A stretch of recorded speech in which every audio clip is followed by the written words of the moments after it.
कुत्तों ने तोड़ा राजा का अहंकार। राजा हर्ष सूरज की पहली किरण के साथ अपने रथ पर भोजन सामग्री लेकर निकलते हैं। रास्ते में वे मिलने वाले कुत्तों और अन्य पशुओं को वह भोजन कराते हुए ज़रूरतमंद इंसानों व साधुओं की भी मदद करते हुए चलते हैं। उनके इस कार्य की चर्चा पूरे राज्य में होती थी। एक दिन जब राजा कुत्तों को भोजन खिला रहे थे, उनका एक चापलूस मंत्री भी उनके साथ था। मंत्री ने उनकी प्रशंसा में करते हुए कहा, महाराज जी, आप जैसा दयालु और महान व्यक्ति ना होता तो इन गरीब जीवों और जंतुओं का क्या होता। आप ही इनकी भूख मिटाते हैं, आपके बिना तो ये मर ही जाते। मंत्री की यह बात सुनकर राजा के चेहरे पर भी एक हल्की सी मुस्कान आ गई। लेकिन पास में वहीं एक साधु बैठा था। उस पास में बैठे एक साधु ने इस पर ठहाका लगाया। राजा ने आश्चर्यचकित होकर साधु महाराज से पूछा, हे महाराज, आप हंस क्यों रहे हैं? साधु जी ने सहजता से कहा, हे राजन, मंत्री जी की बात सुनकर मुझे हंसी आ गई। सच्चाई तो यह है कि इन जीवों को और हम सभी पालने वाला वह परमात्मा है। हम सब तो केवल एक माध्यम है, एक जरिया है। देने वाला असली मालिक ऊपर बैठा है। हमें यह कभी अहंकार बस नहीं सोचना चाहिए कि हम ही सब कुछ हैं। जो भी दे वह प्रेम और करुणा से दे, न कि स्वयं को बड़ा साबित करने के लिए। प्रेम हम लुटा सकते हैं, प्रेम की भाषा सभी समझते हैं। राजा हर्ष ने साधु की बात सुनी, लेकिन उनका अहंकार आहत हुआ। उन्हें बड़ा दुख हुआ। उन्हें लगा कि साधु उनकी निस्वार्थ सेवा पर प्रश्न उठा रहे हैं।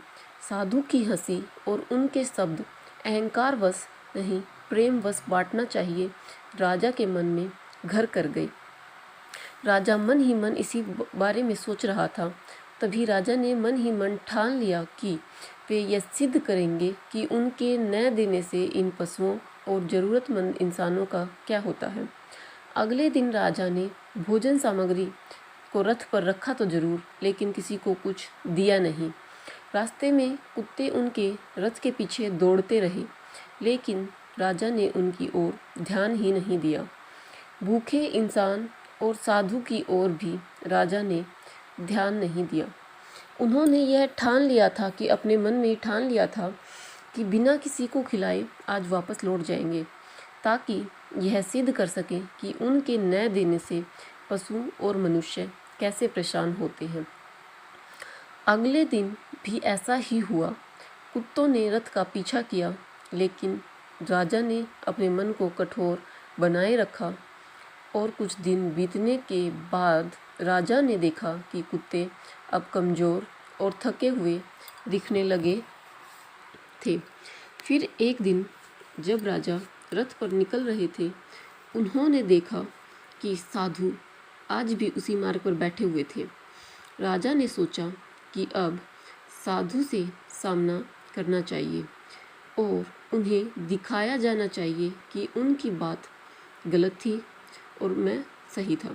राजा रथ को साधु के पास रोककर बोले, देखो, मैंने कई दिनों से इन कुत्तों को और ज़रूरतमंदों को कुछ भी नहीं खिलाया।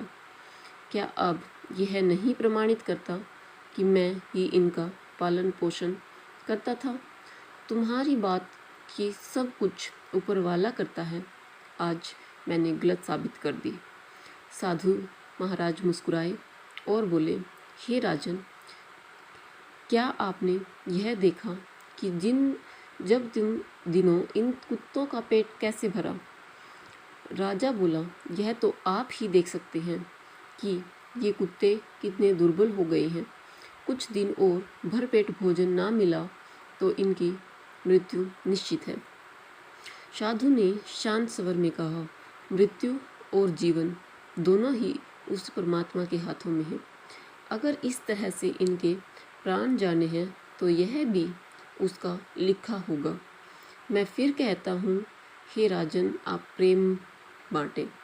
राजा ने ठान लिया कि वो साधु की बात को गलत साबित करेगा।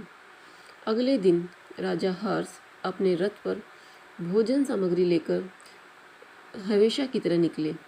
मार्ग में अचानक रथ का पहिया टूट गया और राजा समेत पूरी भोजन सामग्री उस स्थान पर बिखर कर गिर पड़ी। राजा घायल होकर जमीन पर गिर गए।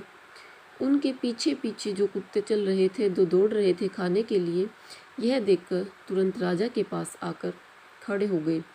कुत्तों ने राजा को घायल देखकर उनकी चिंता में उनके पास खड़े हो गए, लेकिन भोजन को देखकर भी उसे छुआ नहीं।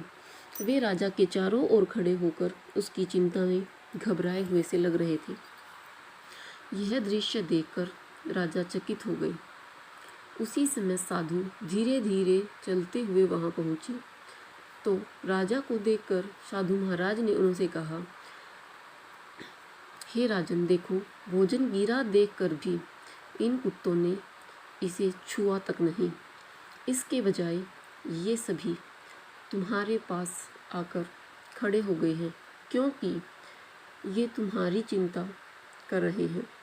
आज तुम्हारी मृत्यु भी हो सकती थी, लेकिन तुम्हारे द्वारा किया गया जो भोजन दान था और इन जीवों का प्रेम तुम्हारे लिए आज रक्षा कवच बन गया। साधु ने आगे कहा, तुमने अब तक अहंकारवश इन्हें खिलाया, परंतु देखो, इन जीवों ने तुम्हें सच्चे प्रेम से अपनाया। ये तुम्हारे प्रति वफादार हैं और तुम्हारी परवाह करते हैं। लेकिन ये बात तुम जान लो, जब तक तुम इन्हें प्रेम पूर्वक नहीं खिलाओगे, ये उस भोजन को ग्रहण नहीं करेंगे। प्रेम से दिया गया दान ही सच्चा दान होता है। राजा को साधु की बात गहराई से आज समझ में आई और उन्हें यह एहसास हुआ कि उनके अहंकार ने उनके कर्मों की पवित्रता को भी दूषित कर दिया।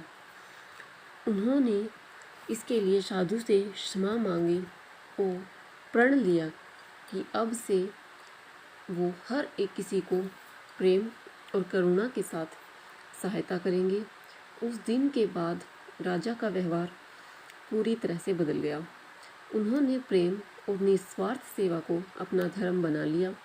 उनके इस परिवर्तन ने पूरे राज्य में प्रेम और सद्भाव का संदेश फैलाया।